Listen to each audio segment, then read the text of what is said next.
Bonjour à tous, c'est parti pour votre journal des Outre-mer. À la une, la mobilisation des planteurs de canne à sucre à La Réunion. Après une opération escargot hier, ils ont été reçus ce matin à la préfecture.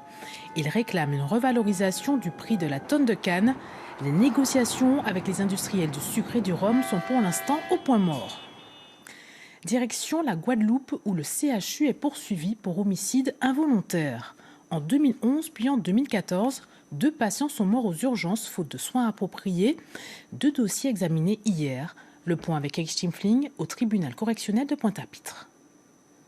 Le premier dossier remonte au 18 juillet 2011. Ce jour-là, Nivar Hilaire, 77 ans, est admis au service des urgences du CHU après avoir fait une chute à son domicile. Conscient mais incapable de s'exprimer, le vieil homme souffre d'un traumatisme facial et crânien. Mais Nivar Hilaire sera simplement transféré dans une salle annexe après que l'infirmière de service ait relevé ses constantes. Il y sera découvert 21 heures plus tard, mort, sans jamais qu'un médecin soit venu l'examiner.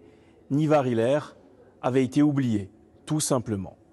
Le second dossier intervient 3 ans plus tard. Le 30 mai 2014, Annie Escher est admise au service des urgences après avoir fait une crise d'angoisse. Cette professeure des écoles, âgée de 35 ans, va être prise en charge sur le plan médical. On lui administre des sédatifs et des neuroleptiques, mais on la sangle également sur un brancard.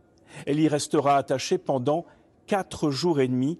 4 jours et demi alors qu'elle aurait dû être transférée entre-temps à l'unité psychiatrique de Monterrand où qu'on aurait dû lui administrer un anticoagulant. En vain. Le retour à la station debout, en l'occurrence une simple douche, va lui être fatal et le rapport d'expertise va conclure à un œdème pulmonaire